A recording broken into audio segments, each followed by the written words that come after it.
Hello world, it's Birdo Prey 5, Qapla All. Welcome to my top 5 most annoying nitpicks for Star Trek Picard Season 3, Episode 6, The Bounty. As always, there will be spoilers, so be warned. While there are plenty of nitpicks, as well as gaping plot holes, I honestly did think this was the best episode of Picard to date.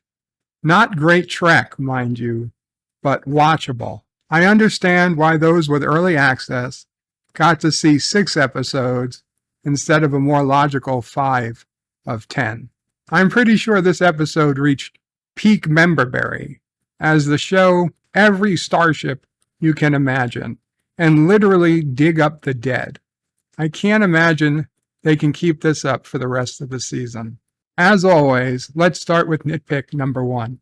Once he confided in me, I did a microneuro scan, and this was the result.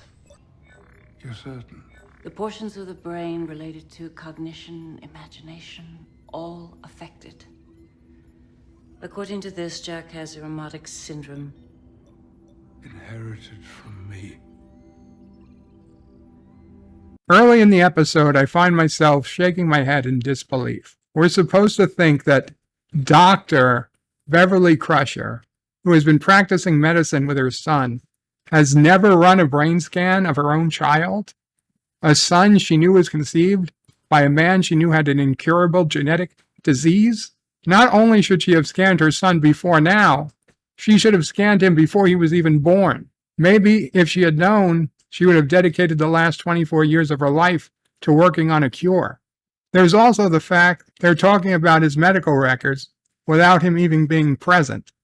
Jack Crusher. Granted, they are his biological parents, but Picard hasn't been a part of his life until a few days ago. Jack is an adult. It all feels a bit unethical. Number 2. Since the break-in, the station has been mostly unoccupied. It is patrolled by Starfleet security every hour. Fortunately, we have acquired a key that should temporarily disable the system. Equally as dumbfounding as believing the doctor didn't scan her own son for a genetic disease she knew he had a decent chance of having is the fact that we should all believe one of the most secure sites in the entire Federation is an unmanned space station that gets an hourly check-in from a passing starship. It's no surprise some minor thug on some godforsaken planet has a key to grant access. Speaking of, did the key even do anything? Since Data was the AI protecting the station, he probably would have let Riker and Worf on once they passed his little test. But Dr. Moriarty is a separate nitpick. The bottom line, however, is if this site was protected like it should have been, like how a military base protects our Area 51 in the real world, these shapeshifters probably never would have been able to steal the portal device and the other tech to begin with. Number 3. I think, therefore I act. Professor Moriarty. Greetings, old friends. Professor Moriarty. The nitpick here isn't the inclusion of Professor Moriarty. It's not even the fact that why has he aged when we learn he's not the actual professor we saw put into a memory cell to live out the rest of his life with his wife in a universe that he believes is real. The nitpick is that this short cameo was included in the trailer at all. It would have worked as a secret, unexpected character, but to include him in the trailer caused countless fans to waste an inconceivable number of hours speculating how Professor Moriarty would figure into the season. Was he given a mobile emitter? Was he downloaded into a synth body? Was everything that happened since the Next Generation's Ship in a Bottle episode really been on the Enterprise's D holodeck, and Picard only now finally gets rescued 30 years later? That was my favorite, but alas, it was exactly like I called it. Moriarty had nothing to little to do with the overall plot, and will likely never see him again. It was never the same character from TNG, just Data's memory of him. There will be no justice for Professor Moriarty here. Even the actor was reportedly confused by the lines he was being told to read. Number 4. I hesitate to title this as I want, but there's no nice way of putting it. Data's big, dumb, old, fat face. Now understand, I myself suffer from the same condition, or at least I did for a long time. The difference is, I'm not a Hollywood celebrity trying to embarrassingly cling to a character I aged out of decades ago. Data had to die in Nemesis because Brent Spiner knew his days of playing Data were far more limited than any other of the cast. Data got his heroic death, and despite him being a fan favorite, we knew it was the end of his character, or at least it should have been. Brent Spiner, the actor, was able to return to Trek and Enterprise, playing human characters without issue.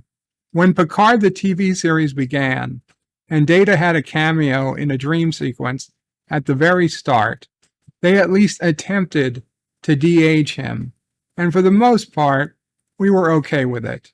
A short cameo to send Picard off. When he returned as Data near the end of the season, there was so much else wrong by then, it barely registered. However, at this point, Data has died twice, and this excuse to bring him back for a third time is just pathetic. What happened to Brent Spiner? He was smart enough to ask for Data to die back in 2002. There were characters he could play in Picard without an old, fat Data. It doesn't even make sense in this episode. First, we're told the new Data is the most human-like android ever created. But how can the most human android have built-in holo projectors for eyes? Even if you don't count Picard as an android, Soji and Daj from season 1 of Picard are absolutely considered androids, and they were far more perfect than whatever this is. And if you're making a new android body, why start with him at such an old age? And number 5. I promise this nitpick isn't just to see the starships at the Fleet Museum, but it is a welcome byproduct. I have no issue with Jack Crusher knowing the Defiant, a hero ship of the Dominion War. I was surprised he knew of the New Jersey, but it was used to establish that Jack Crusher knew his starships before he ever knew he was a Picard. And his admission that the 1701A, Kirk's Enterprise, is his favorite, I just think he speaks for many fans who feel the same. What I can't believe is a guy who knew all this and would even know about the bird of prey that crashed into San Francisco Bay 120 years ago had no idea what the USS Voyager was. The Voyager returned to Earth about the same time Jack was born, 23 or 24 years before this episode. While Kirk and the bird of prey incident might have been taught in school, the Voyager crew would be celebrities, real people returning from 7 years on the opposite side of the galaxy. Not only would Voyager be a famous ship for the time, she might be the most famous at this point in Federation history. His entire childhood would have been hearing interviews and stories about the adventures of the USS Voyager.